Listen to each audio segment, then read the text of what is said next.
હૃદયરોગમાં ગુજરાતીઓ પહેલા નંબરે છે. ડાયાબિટીસમાં પણ પહેલો નંબર ગુજરાતીઓએ પોતાને નામે કરી લીધો છે. જે મોટી મોટી બીમારીઓ છે તે બધી જ ગુજરાતીઓએ પોતાની પાસે રાખી છે. તો કેન્સર શું કામ બાકી રહી છે? બિચારા કેન્સરે શું ગુનો કર્યો છે? પંજાબથી રાજસ્થાન ચાલતી એક ટ્રેન ભટિંડા ટુ બિકાનેર, જેને કેન્સર ટ્રેનનું નામ મળ્યું છે. અમદાવાદથી મુંબઈ વચ્ચે પણ બુલેટ ટ્રેન શરૂ થવાની છે. જો ગુજરાત સમયસર નહીં જાગે અને આવનારા 5 વર્ષમાં જો સંપૂર્ણપણે પ્રાકૃતિક ખેતી તરફ નહીં વળે તો બુલેટ ટ્રેનમાં આપણે કેન્સરના દર્દીઓને સારવાર માટે મોકલતા હોઈશું. અને આ ટ્રેનનું હુલામણું નામ પણ કેન્સર ટ્રેન કહેવાશે.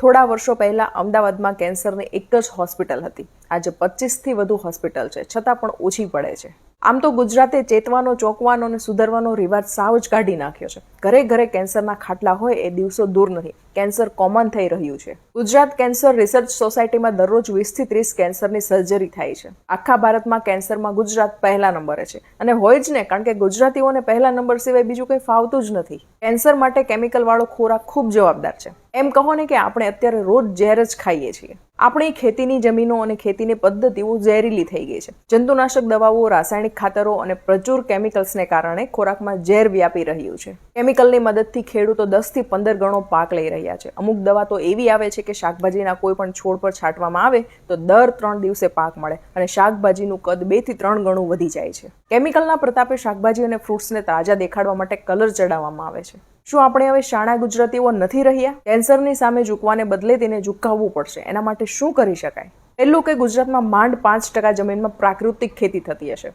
ગુજરાતે સંકલ્પ કરીને 5 વર્ષમાં આખું ગુજરાત પ્રાકૃતિક ખેતી કરતું થઈ જાય તેવું કરવું જ પડશે. આના માટે ખેડૂતો પણ તૈયાર છે, પણ સૌથી મોટી જવાબદારી લોકોની છે. બીજું છે વ્યસન છોડો. જૂની પેઢી દારૂથી સંતોષ માનતી હતી, પરંતુ નવી પેઢીને તો વ્યસનોમાં પણ વિવિધતા જોઈએ છે. ફેશન, દેખાદેખીથી, વટ મારવા, અણસમજથી, કુસંગથી વ્યસનો કરે છે. આમાં છોકરીઓ અને મહિલાઓ પણ સહેજે પાછળ નથી. સમૃદ્ધ અને સુખી ગણાતું ગુજરાત વ્યસનોના ભરણામાં ક્યારનું આવી ગયું છે.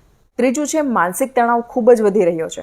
આપણે બધા ગુજરાતીઓ ઓછા વત્તા અંશે ગાંડા થઈ રહ્યા છીએ. કોઈ 5% ગાંડું હશે તો કોઈ 10%. ટકાવારીમાં જ ફરક છે. બાકી આપણે માનસિક રીતે અસ્થિર થઈ રહ્યા છીએ, તેમાં કોઈ શંકા નથી. આખો સમાજ મેન્ટલ હોસ્પિટલ બની રહ્યો છે. સંપૂર્ણ સ્વસ્થ વ્યક્તિ દિવસે દીવો લઈને શોધવા જઈએ તો પણ મળે કે નહીં તેવી સ્થિતિ છે. 100 વાતની એક વાત, માનસિક તણાવ આપણને બીમાર બનાવે છે અને કેન્સર થવાનું આ એક કારણ છે. આપણે જીવનમાં ટેકનોલોજીને તો વણી લીધી, પણ હજુ વૈજ્ઞાનિક અભિગમને સ્વીકાર્યો નથી. જીવન વૈજ્ઞાનિક અભિગમથી જીવીશું તો તણાવ આપોઆપ ઓછો થશે. આત્મવિશ્વાસ વધારો અને પરાવલંબીપણું ઘટાડો. તો ચાલો કેન્સરને હંફાવીએ, કેન્સરને હરાવીએ અને કેન્સર આખા ગુજરાતને સર કરી લે તે પહેલા તેને ભગાડીએ. ઓછામાં ઓછા 1000 લોકો આ વિડીયો શેર કરશે તો પણ આખા ગુજરાતમાં આ વાત લોકો સુધી પહોંચતા વાર નહીં લાગે. માટે શેર કરજો.